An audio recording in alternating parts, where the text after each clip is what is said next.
Well, Memorial Day has come and gone, and one thing that I noticed, outside of just recognizing those who gave their ultimate sacrifice, is as a father, making sure I do what I can to express the importance of Memorial Day and remembering those who have died for our freedom.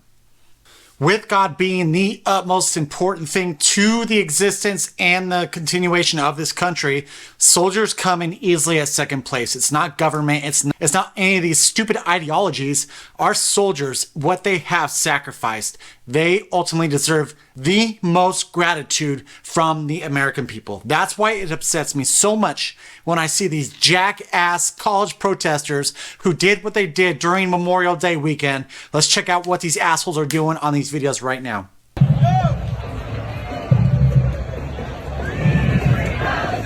Free, free Palestine! Free, free, free Palestine! Free, free Palestine! Free, free Palestine! Free, free Palestine! Free, free Palestine! Free, free Palestine! Free, free An annual Memorial Day event disrupted by pro-Palestinian protesters shortly after starting. Let us remember that they did not die in vain. They did kind of disrupt our ceremony, and we decided that it would just be for the best to let them continue on with their protest. Not only does this infuriate me to levels I can't even explain it, it pisses me off so much.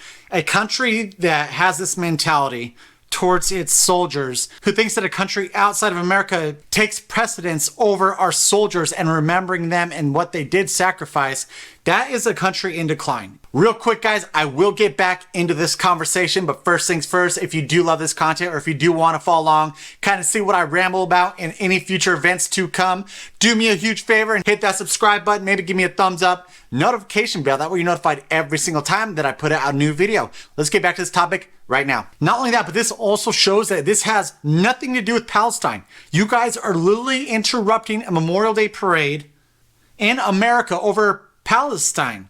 This is an anti-America movement. That's it. Plain, simple, said and done. That is exactly what all these pro-Palestine protests are all about. They are anti-American, and it pisses me off so much. That's why I say that it is so important that we teach our kids about patriotism. Teaching them about the sacrifice. And so I sat with my son over the weekend really trying to explain to him, because he just turned 7 years old. Of course, he's not going to understand everything about how important Memorial Day is living in the free country that we currently live in. And he took in as much as he could, so much so that he went and built his Lego, and all he wanted to play was pro-America, born in the USA, all these pro-American songs. And so I feel like I got through to him at least a little bit. But it is so important, guys, that we do teach our kids about being patriotic, about what Memorial Day truly means. And I'm actually going to extend on that a little bit because, you know what? Okay, so I'm a veteran. I did serve a tour over in Iraq. Fine, whatever. This day is not for me, guys. I have Veterans Day. That is where, those like me are recognized. Memorial Day is not for that. This is where we really do recognize those who have sacrificed so much, the main one being the ultimate sacrifice. But I'm going to actually extend on that because I think Memorial Day is about more than just those who gave the ultimate sacrifice. It's also those who have sacrificed, and even though they are still living, their sacrifice has led to mental illness. It has led to things that has diminished their lives. And I actually have a story behind this. Growing up as a kid, I had my Uncle Sal. I love my Uncle Sal. He was straight out of Brooklyn, but he fought in the Vietnam War. And when he came back, from what I'm told, and then also some stories that I could tell you, he was mentally not the same person as when he left. He saw some things. He was also a disabled veteran where he had permanent bow-styled legs for his entire life. And so when he walked, he had a limp and he kind of walked like this. But growing up as a kid, the main thing that I always remember about Uncle Sal is, he drank a lot. He did. And I feel like he was numbing himself for everything that he did see over in Vietnam. But for me as a kid, growing up, I was probably Kingston's age. He was a blast because I just thought that he was playing Army with me. As an adult, looking back at this, he was having these flashbacks of what he experienced in the war, where we were sitting, crawling on the ground, acting like there was an enemy across the way, throwing, pine cones or whatever across as if it was a grenade. This was him actually reliving what he went through over in Vietnam.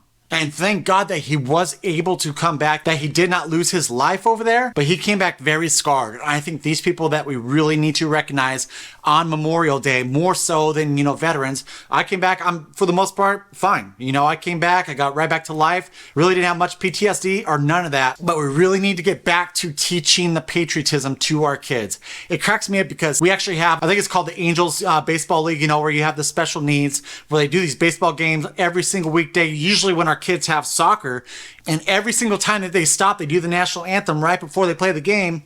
And my son, I must be doing something right, because he tells me sometimes when you're involved in a soccer game, because it's on the opposite side of the fields where we play, he's like, Dad, what are you doing? We need to stop.